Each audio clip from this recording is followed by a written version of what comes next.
राम नाम की लूट है, लूटा जा सो लूट। अच्छा। अरे मोदी फिर समय जाएगा छूट। एक भी बहुजन इन्हें वोट नहीं देना चाहता है। ये ईवीएम में धांधली करके ही अपनी सरकार बनाते हैं।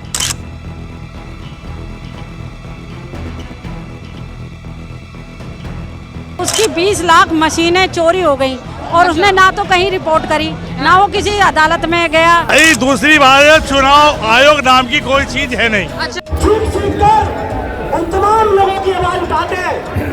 तो आज हम सबको ईवीएम के खिलाफ एक साथ एकजुट होकर लड़ाई लड़नी बेहद जरूरी है साथियों। नमस्कार, आप देख रहे हैं इंस्टा फीड और मैं हूं शिवराज। उस समय मौजूद दिल्ली के जंतर मंतर पे। आपको बता दें यहाँ पे बहुत बड़े संख्या में आज लोग मौजूद हुए हैं। 31 जनवरी को चुनाव आयोग को घेरने का कहा गया था ईवीएम के विरोध में। ये सारे लोग मौजूद हैं ईवीएम के विरोध में। इनका कहना है कि ईवीएम हटाओ और देश बचाओ। आइए जानते हैं लोगों से आखिर कैसा क्यों कहना है। भाई नमस्कार। नमस्कार। आप सारे लोग आज यहाँ मौजूद हैं, सारे ईवीएम के विरोध में मौजूद हैं। जी, आज जो 31 जनवरी 2024 को हमारा प्रोटेस्ट चल रहा है जंतर मंतर पे, इसका मूल रूप से उद्देश्य ईवीएम को हटाने का है।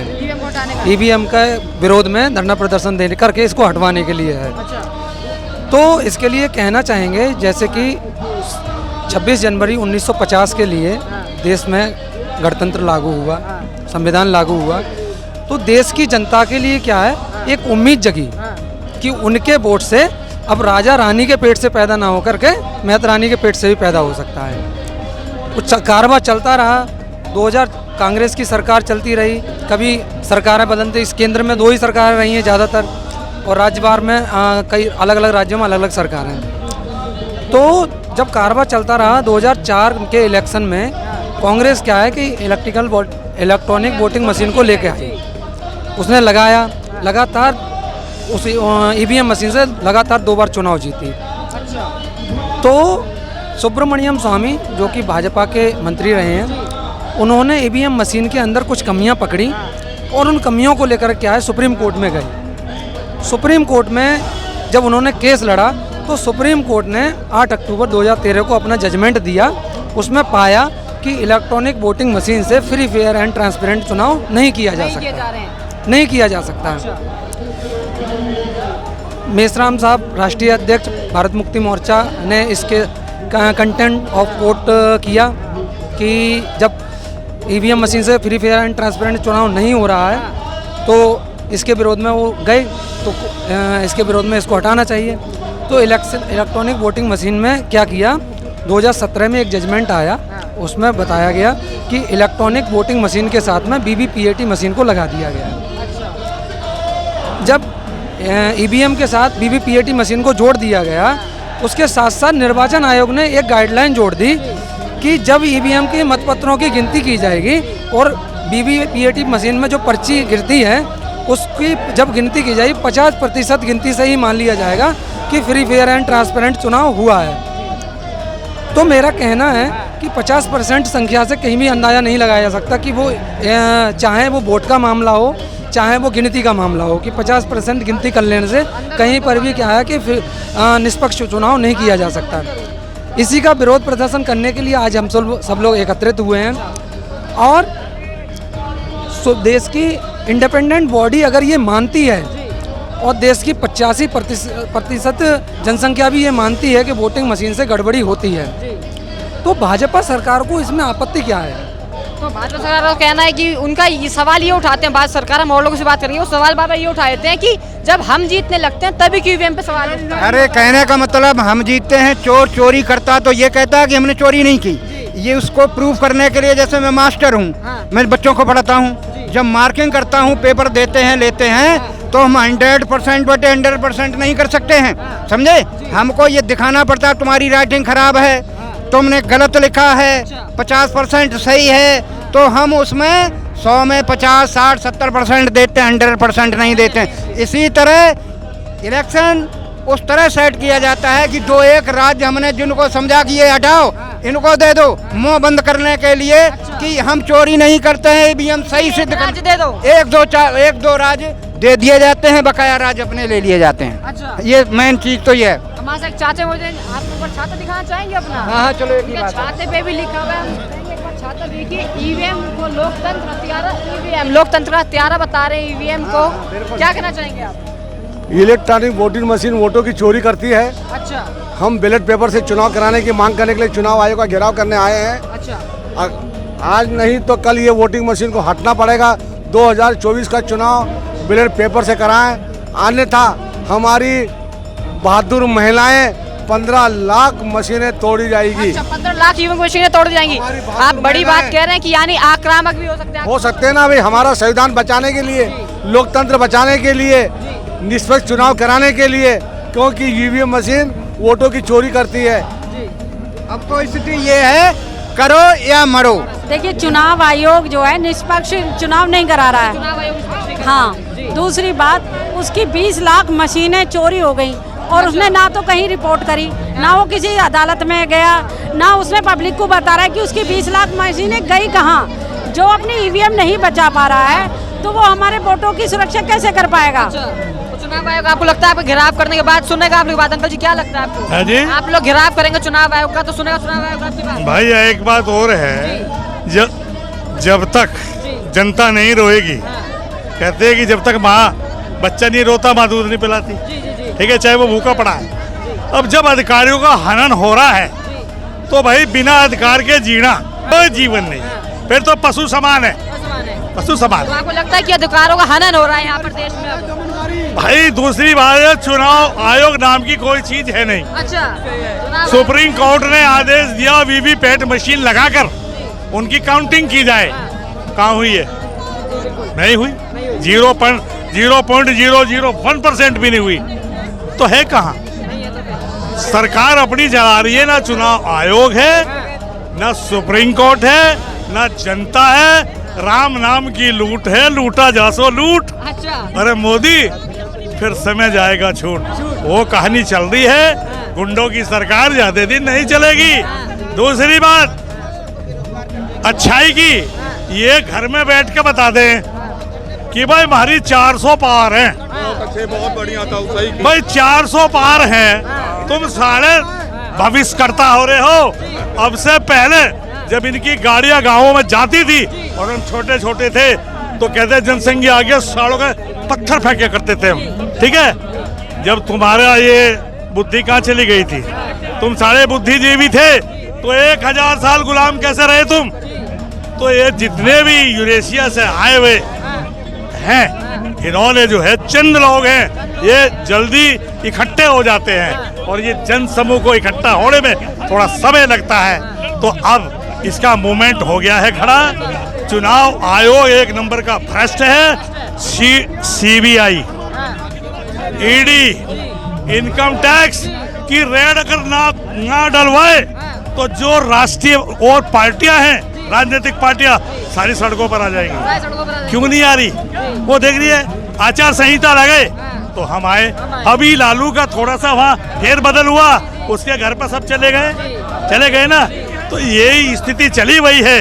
इनको सरकार मोदी ईडी के, सीबीआई के, इनकम टैक्स के बेस पे चला रहा है और सरकार बदलने के बाद ये जितने डिपार्टमेंट भ्रष्ट हैं जो मोदी की सरकार को चलवा रहे हैं, इनको महंगा पड़ेगा। सर कहाँ से आए आप? कहाँ से आए हैं आप? हरियाणा से। हरियाणा से। हाँ। आप लोग भी ईवीएम के विरोधी? हाँ। क्या कहना चाहेंगे आप ईवीएम? हम ये कहना चाहेंगे कि ईवीएम हटाओ और देश को बचाओ। अगर ईवीएम बेटे नहीं हटेगा तो ये देश नहीं बचेगा।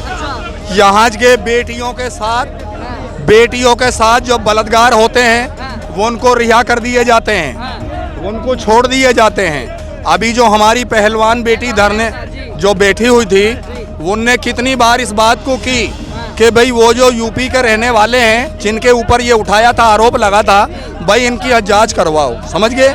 मोदी ने कोई सवाल नहीं दिया। उनको उनकी वो जो लाए थे ना मेडल जीत के, हार के उनको गंगा में ही बहाने पड़ गए, उनने रख दिए। ये बताओ, जो अपने भारत की बेटियां अपने भारत के लिए अगर विदेश से कोई जीत के लाती हैं, शान किसकी बढ़ती है? देश की बढ़ती है। लेकिन उनने तो ऐसा करा कि देश की बढ़ाने से और वो शान को पानी में डाल दी। उसे घटा दी, उनका मान सम्मान सारा का सारा खत्म कर दिया। बताओ ये देश के प्रधानमंत्री की बात है? गलत। दूसरी बात कौन सी, ये कौन सा प्रधानमंत्री है जो ऐसे लवज ऐसी बात कहवे? जो मूर्ख प्रधानमंत्री होता है ना बेटे, वो भी इस बात को नहीं कहता कि देश बचाओ और लड़की पटाओ। उसका कहने का मतलब ये की थी ना कि बेटी पटाओ। दूसरी बात कौन सी, इस हिंदुस्तान के अंदर शुरू से लेके अब तक हिंदू मुसलमान सिख ईसाई सब हैं भाई भाई। आज ये जो बंटवारा कर रहे हैं, तो ये बताओ इस बंटवारे से अगर मुसलमान कहीं चले जाएं तो हिंदुओं के साथ अत्याचार नहीं हो रहा है? हिंदुओं के साथ इतना बड़ा अत्याचार हो रहा है कि मणिपुर में 6 महीने से आग लगी है, लेकिन मोदी की सरकार है, मोदी जाने को राजी नहीं। वो भी तो हिंदू हैं। जितने यहाँ जो फिर रहे हैं, यहाँ सब तरह की कौम है। ये कोई ऐसे ही हैं जो अपने घरों से निकल के और जो बाहर हैं, क्योंकि इन्हें दुख है, क्योंकि अपना देश इतना बड़ा है कि आप 100 साल की जिंदगी अगर पैदल भी फिरोगे, जब भी अपना भारत इंडिया देख नहीं पाओगे। इतना बड़ा इंडिया है, लेकिन मोदी क्या समझते हैं? छोटी सी चिड़िया। लड़ाई हो रही है हमारे देश में, यहाँ मोदी जी घूम रहे हैं विदेश में, वहाँ। ये मोदी सरकार का और मोदी का काम नहीं है बेटे। सबसे पहले राज किसका था तुम्हें पता है? तुम तो हाथों के खिलाए हो, हमारे बच्चे हो। पहले राज किसका था? इंदिरा गांधी के बापू का था ना, नेहरू गांधी का। उसके बाद में जवाहरलाल का, उसके बाद में इंदिरा गांधी का। मैं इंदिरा गांधी को आज भी सलाम करता हूँ। अच्छा। उसकी बेटी, उसकी पोती को भी सलाम करता हूँ। एक बेटी और उठी है बेटे, उसका नाम है पूनम पंडित। उस बेटी को भी सलाम करता हूँ। शायद कल वो पूनम पंडित यहाँ आई थी, ठीक है ना? तो बेटे मेरी आवाज़ जहाँ तक भी अगर ये सुन रहे हो तो मेरी आवाज़ को इस बात पे गौर करें। मैं चल नहीं सकता, यहाँ दिखाओ, मैं चल नहीं सकता।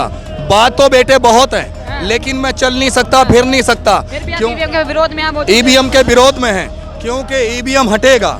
जितने भी हैं, गढ़वाल से लेके, कश्मीर से लेके, तुम्हारे उत्तराखंड से लेके, तुम्हारे यूपी से लेके, तुम्हारे बिहार से लेके, हरियाणा से लेके, पंजाब से, जितने भी नागरिक हैं, जितने भी मेरी बहन बेटी है, अगर इस ईवीएम की मांग अगर यहाँ पर आके नहीं करी तो तुम घरों में बैठे रह जाओगे, तुम्हारे पास कुछ नहीं आएगा। आने वाली नस्लें जो हैं वो बर्बाद हो जाएंगी।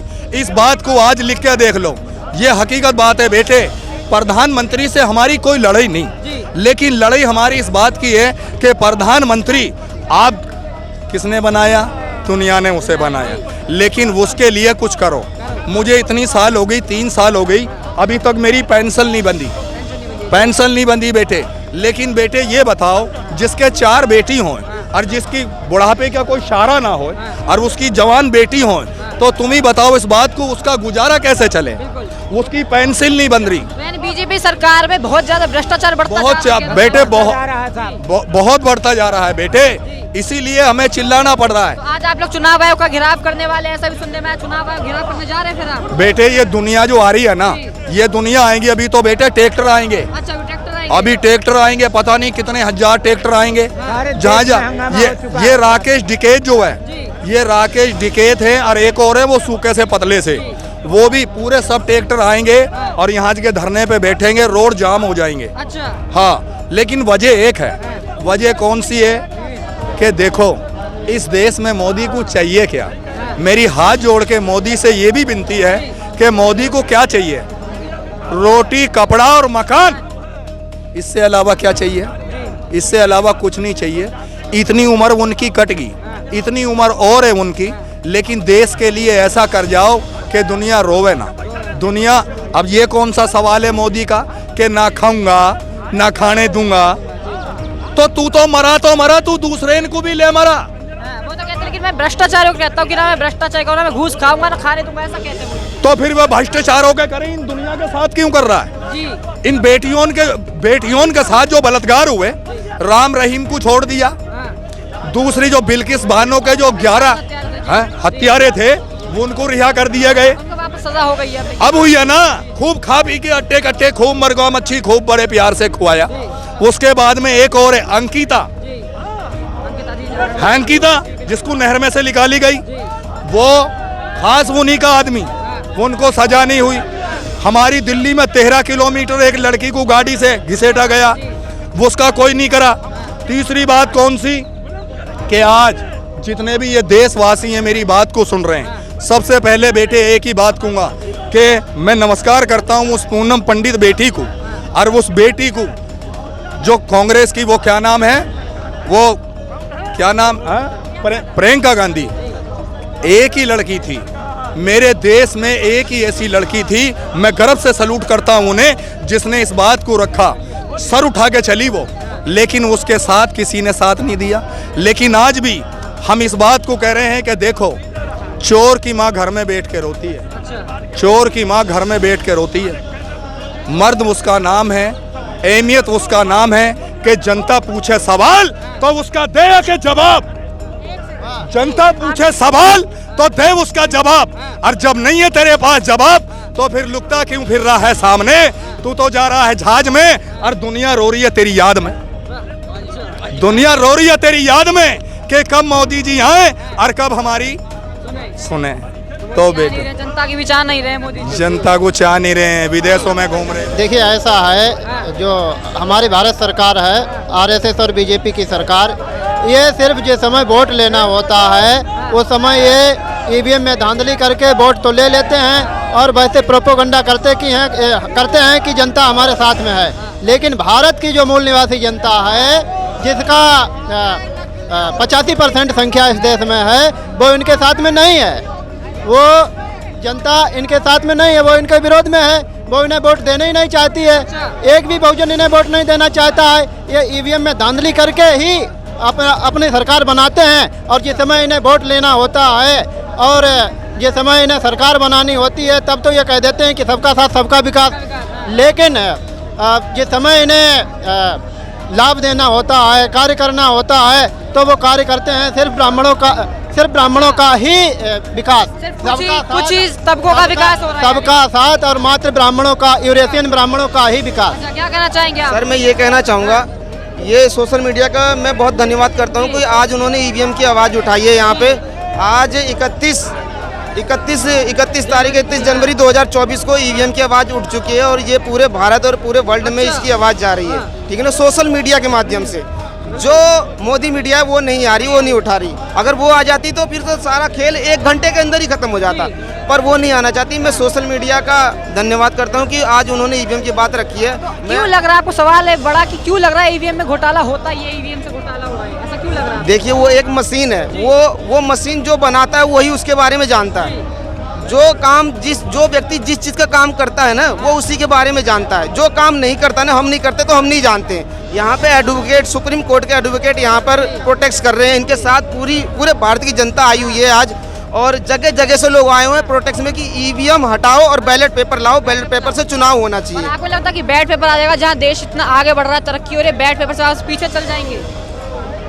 मैं एक बात बता रहा हूँ, इसमें क्या होता है कि इसमें पढ़ा लिखा आदमी जो होता है वो तो ये कहता है कि हम किसी से भी वोट दे दें, पर जो पढ़ा लिखा नहीं होता ना, वो ये सोचता है कि मेरी वोट कहीं गई कहाँ, वहाँ चीटिंग कर ली जाती है। आपने देखा होगा, जहाँ बूथ होता है वहाँ पे परिवार एक साथ जाता है वोट डालने, तो वहाँ पे शायद चुनाव आयोग का कोई आदमी ये बैठा हो और वो ये जानता हो कि ये पूरा परिवार एक साथ आ रहा है, तो इसका मतलब है कि यहाँ धांधली करो, और वो चेहरे से ही पता चल जाता है लोगों को, ठीक है ना। पर हमें नहीं पता कि जो वहाँ आदमी बैठा हुआ है वो कैसा है। मैं आपको एक बात बताता हूँ, मेरे सर पे लोग देख रहे हैं सोशल मीडिया वाले, तो ये सोच रहे दिल्ली पुलिस कहाँ से आ गई। मैं वो बेरोजगार हूँ जो इसी दिल्ली और केंद्र सरकार ने 10,792 मार्शलों को रोजगार दिया था बसों के अंदर, और आज भी वो प्रोटेक्ट पे बैठे हुए हैं।